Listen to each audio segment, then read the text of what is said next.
초대교회 성도들이 스데반 집사의 죽음 이후에 박해를 당하게 되자 성도들이 여러 지역으로 도망을 가야만 했죠. 그 중에 빌립 집사가 간 지역이 사마리아 성이었습니다.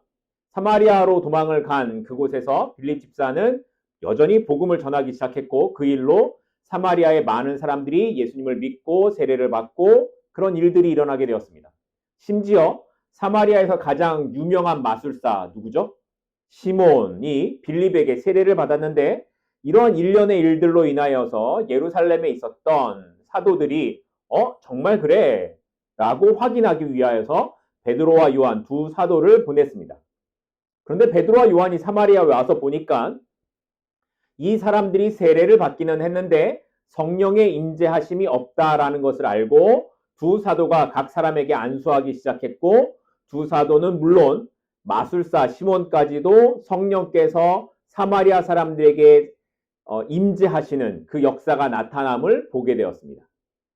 그러나 이런 모든 일들 속에 사실 박해를 피해 예루살렘을 떠나 사마리아로 도망을 온 이 유대인 빌립이 사마리아에서 복음을 전한다라는 것은 쉬운 일이 아니었습니다.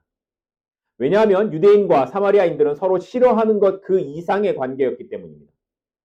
전에도 말씀드렸지만 누가복음 9장을 보면 예수님께서 사마리아에 가셨을 때 얼마나 멸시를 당하셨던지 야고보와 요한이 예수님에게 하늘에서 불을 내려 저들을 멸하게 하자라고 얘기할 정도였습니다. 그런데 그런 사마리아에서 유대인 빌립이 복음을 외쳤더니 사람들이 회개하고 세례를 받았을 뿐만 아니라 안수할 때에, 베드로와 요한이 안수할 때에 성령의 임재가 있었다라는 겁니다. 이렇게 사마리아에서 빌립의 사역은 세상이 보기에 아주 성공적인 모습이었습니다. 많은 사람들이 회개하고 돌아왔고 빌립의 사역으로 그 사마리아 성 안에 큰 기쁨이 있었습니다. 이제는 빌립이 사마리아 교회를 잘 관리하면서 또 안정적인 삶을 살아갈 수 있는 그런 여건이 마련된 겁니다. 그런데 그런 빌립의 삶에 하나님의 사자가 나타나서 이렇게 말씀을 하셨습니다. 오늘 본문 26절입니다.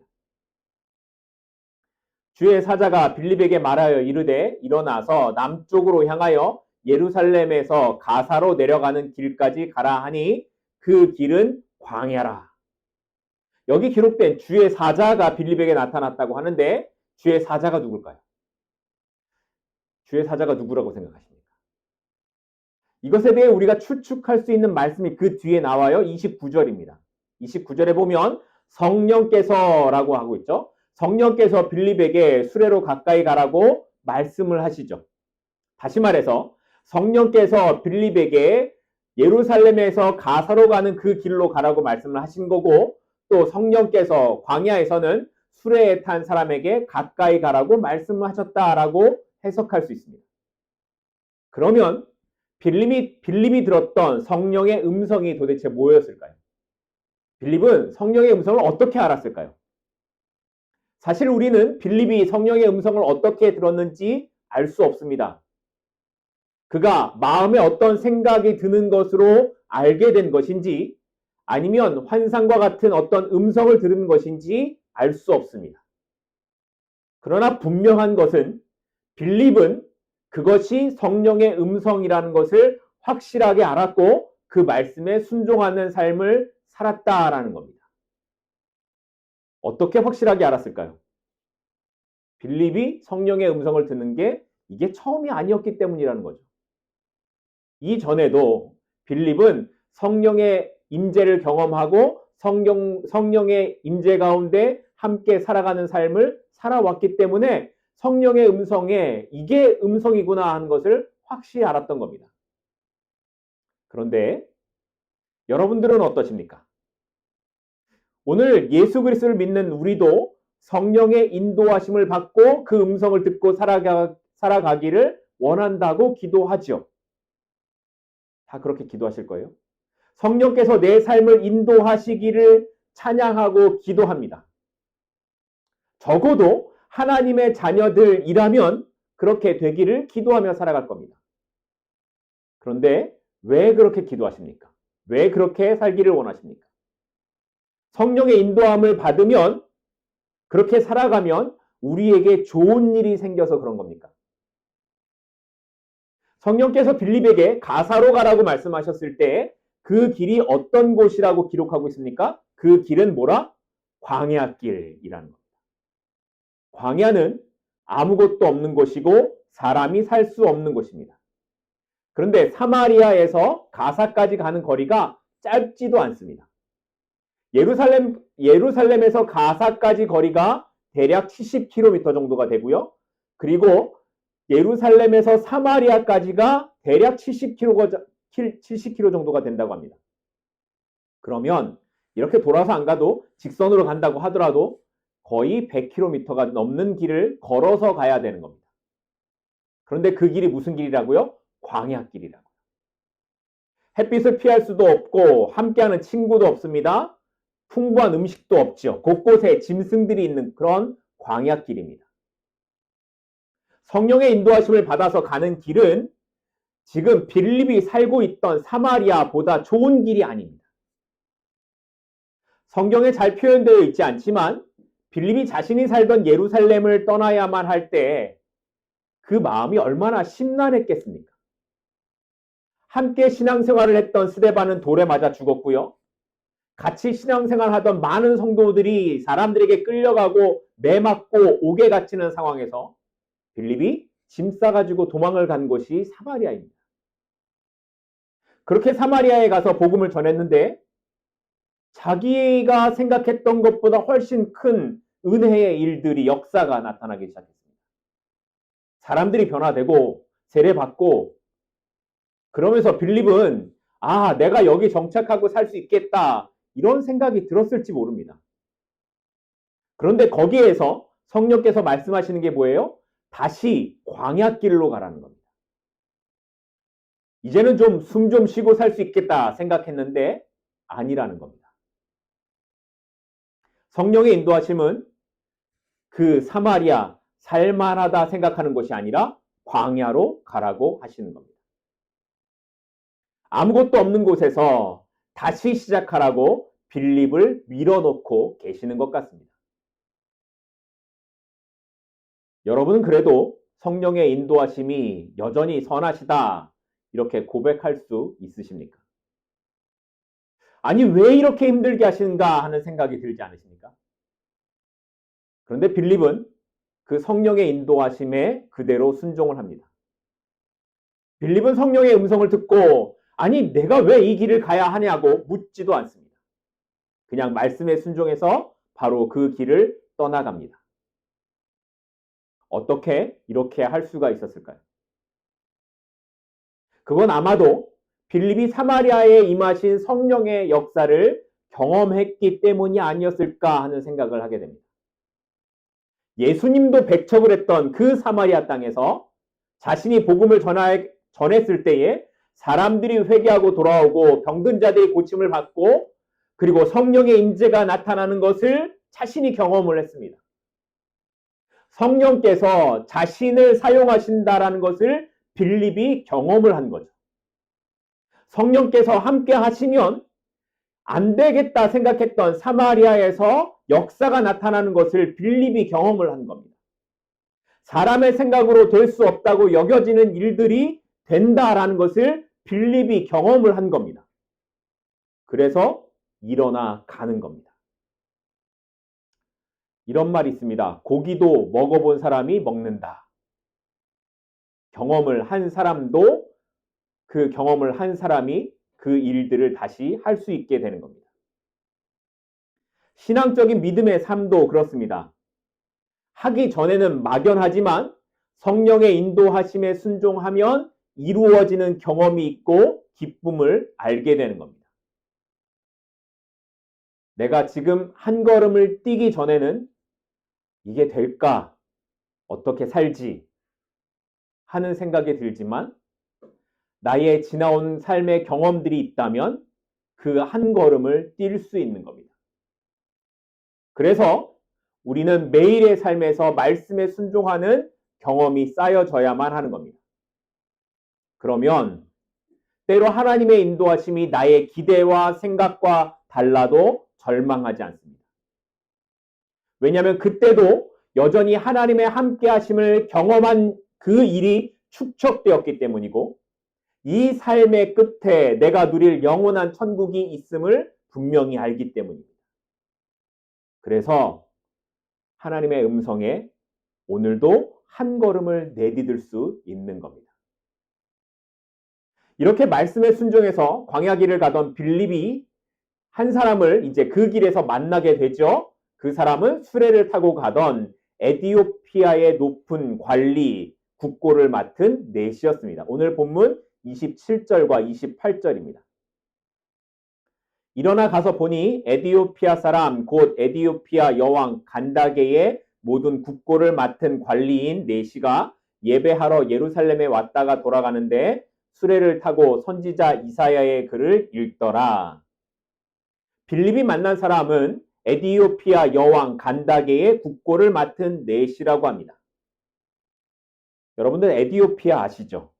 아마 정확히 어디인지 몰라도 아프리카에 있는 나라 정도는 아실 겁니다. 그런데 사실 우리가 읽은 이 에디오피아, 성경에 기록된 에디오피아는 지금의 에디오피아 나라가 아닙니다. 구약에서는 이 나라를 구스라고 했는데 지금으로 말하면 아프리카, 수단 정도에 있는 나라로 추정을 합니다. 이 나라는 여왕이 나라를 통치했다고 하는데 그 왕을 부를 때 간다게라고 불렀다고 합니다. 그러니까 간다게는 왕의 이름이 아니라 애굽 왕들을 마치 파라오라고 부르는 것처럼 그냥 왕을 통칭해서 부르는 말이 간다게였던 겁니다. 그런데 이 여왕 간다게의 환관이 그 나라의 국고, 재산을 관리하는 고위 관리였다라는 겁니다. 어떻게 환관, 내시가 그런 높은 위치에 있을 수 있을까? 옛날에는 이 내시들이 왕의 옆에 있다 보니 권력을 가진 사람들이 많았습니다.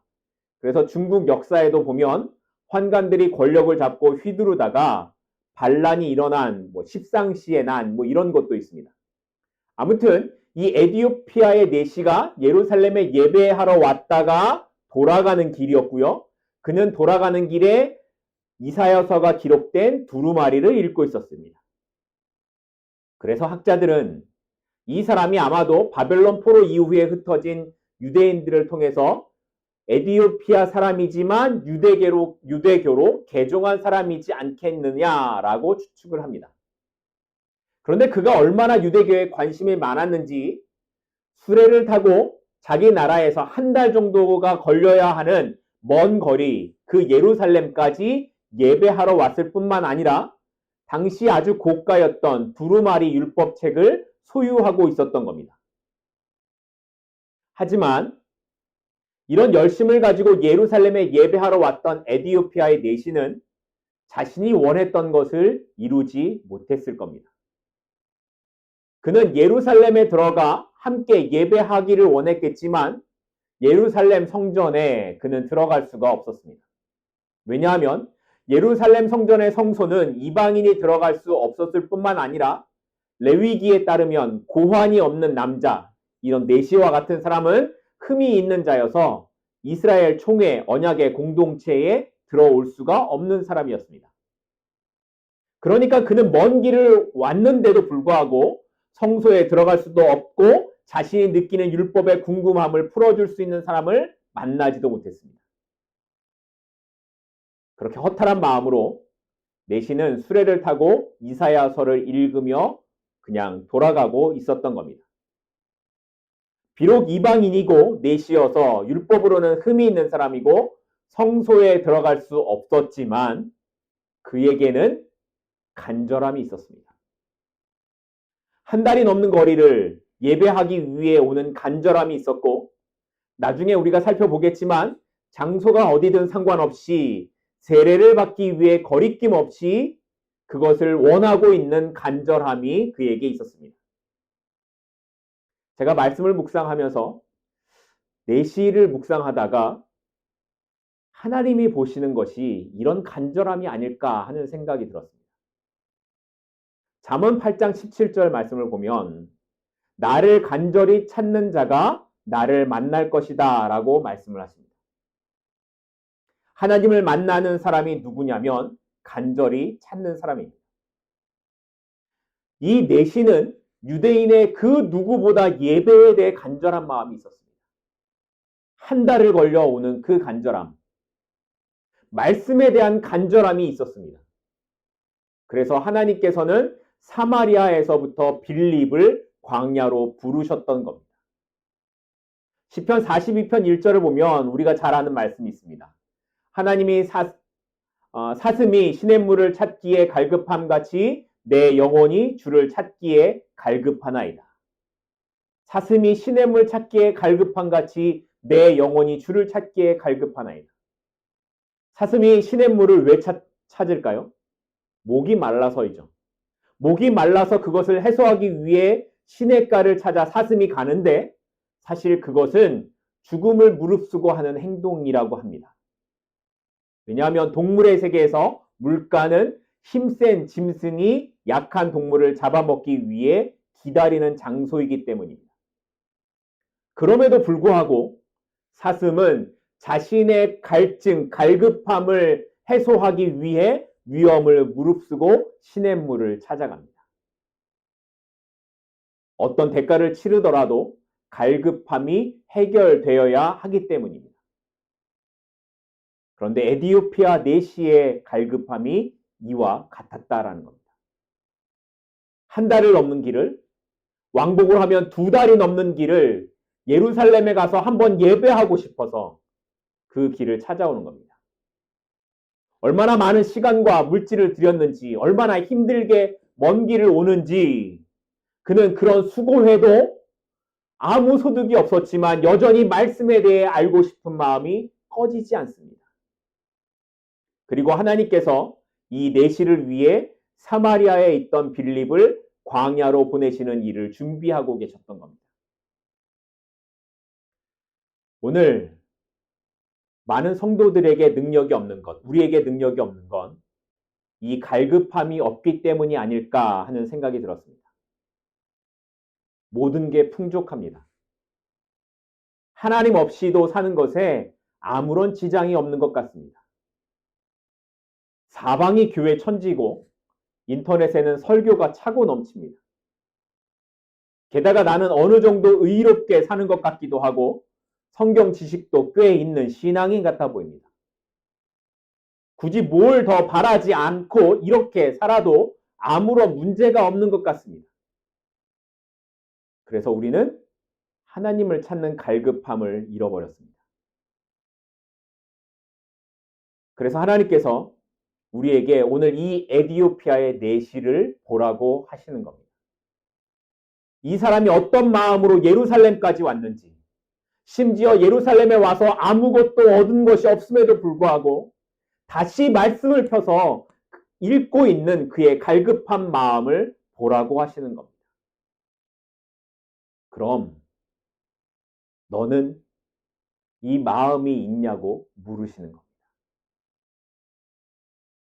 아프리카의 그 이방인이었던, 그리고 흠이 많은 이스라엘 회중에 들어올 수조차 없는 넷이었던 그 사람이 이런 갈급함으로 하나님을 찾았는데 우리는 하나님의 자녀라고 하면서 하나님을 찾는 갈급함이 있습니까? 오늘 우리가 이 내시의 삶에서 다시 한번 우리의 모습을 돌아볼 수 있기를 소망합니다. 하나님을 찾는 갈급함. 죽을지도 모르는 그 위협 속에서도 그 갈증을 해소해야만 하는 사슴처럼 우리의 상황이 어떻든지 간에 우리가 어떤 고난의 길을 가든지 간에 그 길에서 나는 하나님을 찾는 갈급함을 잃어버릴 수 없습니다. 그 고백이 저와 여러분의 고백이 될 수 있기를 소망합니다. 이렇게 성령의 음성을 따라 가사로 가는 길에서 빌립은 지나가던 내시의 일행을 만나게 되죠. 그리고 성령께서 수레로 가라고 말씀하시자 달려가 내시에게 이렇게 묻게 됩니다. 오늘 본문 30절입니다. 빌립이 달려가서 선지자 이사야의 글 읽는 것을 듣고 말하되 읽는 것을 깨닫느냐? 말씀에 대한 간절함이 있었지만 아무런 소득도 없이 돌아가는 내시 앞에 빌립이 나타나서 하는 말이 뭐예요? 너 이게 무슨 말인지 알아? 라고 묻는 겁니다. 너 이게 무슨 말인지 알아? 라고 물었을 때 이 말의 뜻은 뭐예요? 나는 그걸 알고 있어. 이런 거죠. 그러자 내시는 자신에게 알려주는 사람이 없어서 깨닫지 못하는데 빌립 당신이 알려줄 수 있는지를 청하고 수레를 같이 타고 가면서 빌립은 이사야서 53장에 기록된 이 말씀에 대해 설명을 하기 시작합니다. 이사야서 53장 7절과 8절 말씀인데요. 그가 곤욕을 당하여 괴로울 때에도 그의 입을 열지 아니하였음이며 마치 도수장으로 끌려가는 어린 양과 털 깎는 자 앞에서 잠잠한 양같이 그의 입을 열지 아니하였도다. 그는 곤욕과 신문을 당하고 끌려갔으나 그 세대 중에 누가 생각하기를 그가 살아있는 자들의 땅에서 끊어짐은 마땅히 형벌받을 내 백성의 허물 때문이라 하였으리요. 여기에 그가 곤욕을 당한다라고 할 때 우리는 이 말씀을 들으면 이사야 선지자가 말한 그가 누구인지 바로 알 겁니다. 예수님께서 인간을 구원하시기 위해 이 땅에 오셔서 당하실 그 예언이라는 것을 우리는 알고 있습니다. 하지만 2000년 전 아프리카의 이방인이었던 이 내시는 이 그가 누구인지 도무지 이해할 수가 없었습니다. 누가 고난을 당하기는 한다는데 그 고난당하는 사람이 이 이사야서를 기록한 그 사람인지 또 다른 사람인지 알 수가 없는 거예요. 그래서 빌립에게 물어봤어요. 도대체 그가 누구냐? 그가 누구냐?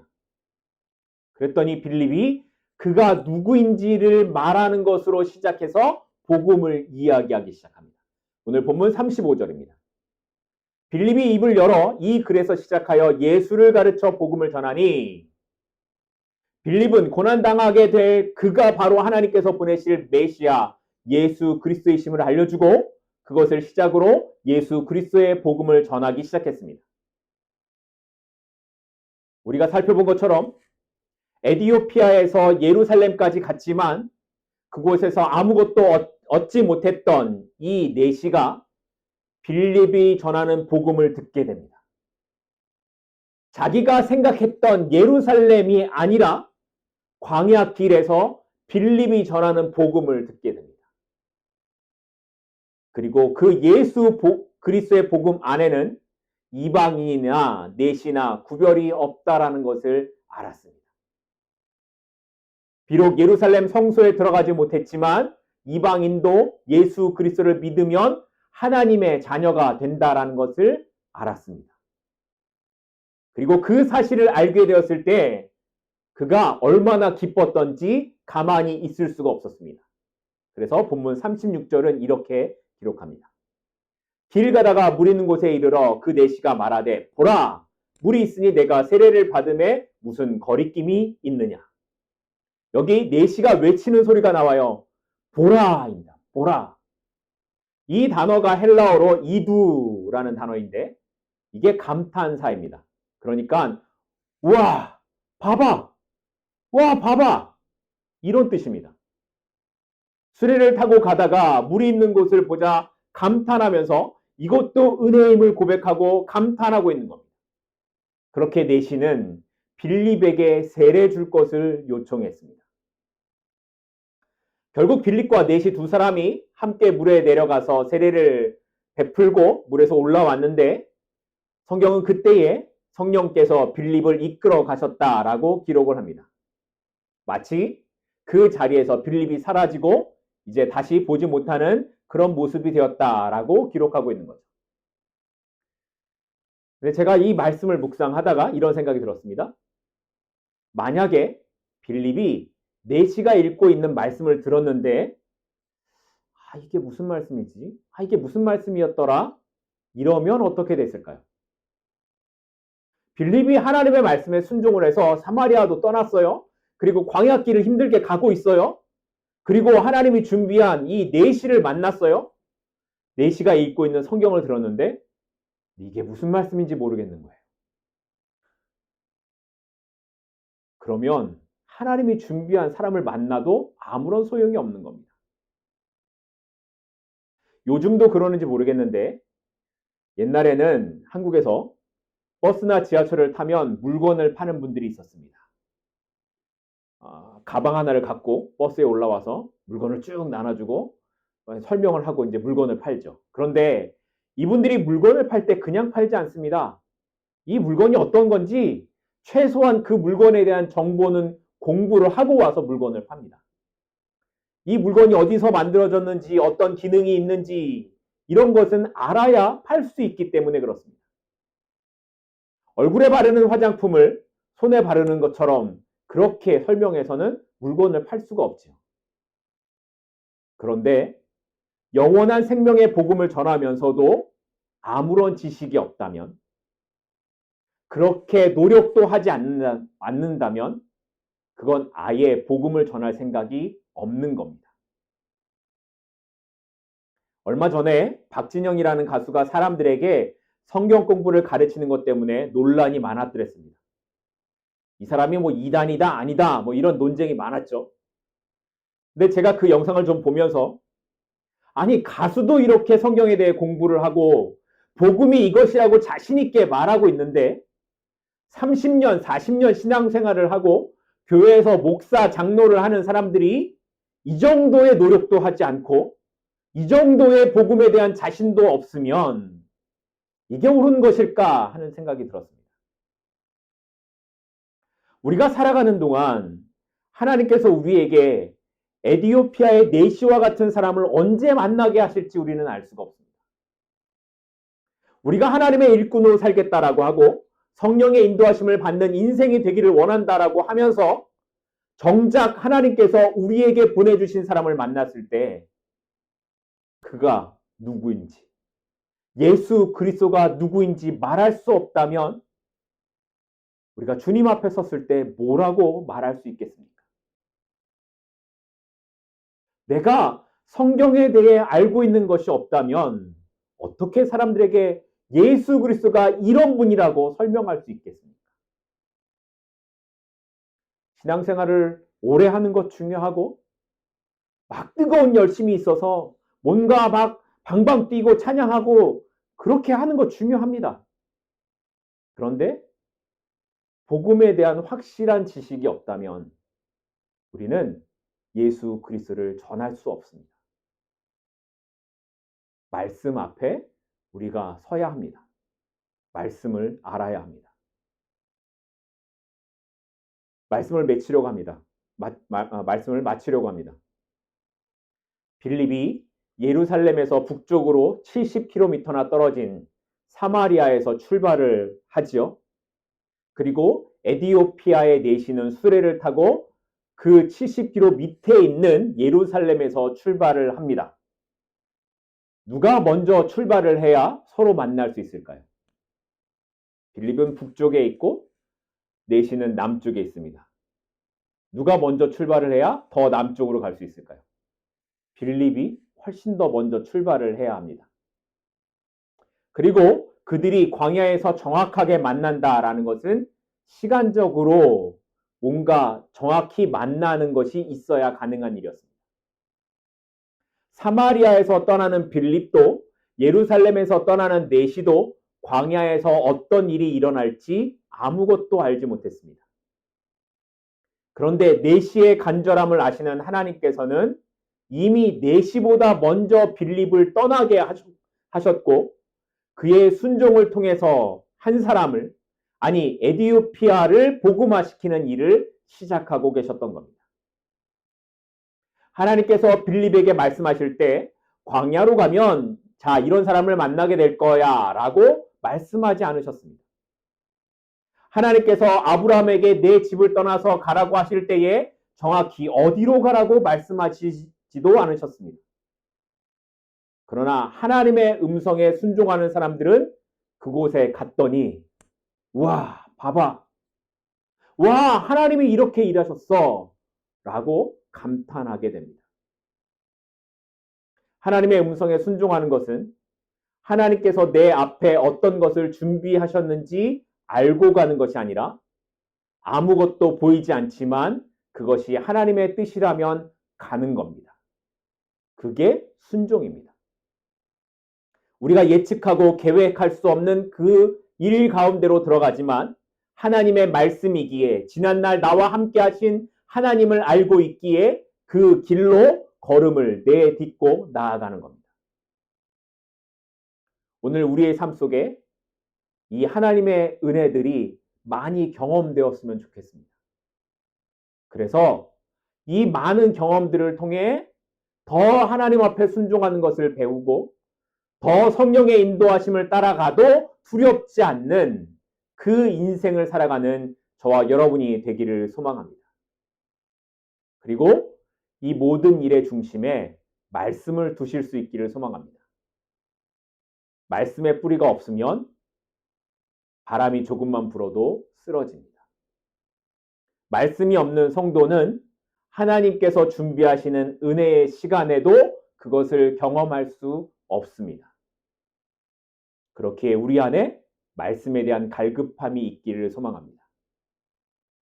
말씀을 통해 하나님을 알아가는 갈망이 더 깊어지기를 소망합니다. 지금의 삶에 너무 익숙해져서 나의 평안함에 익숙해져서 하나님을 잊고 사는 어리석은 인생이 되지 않기를 기도합니다.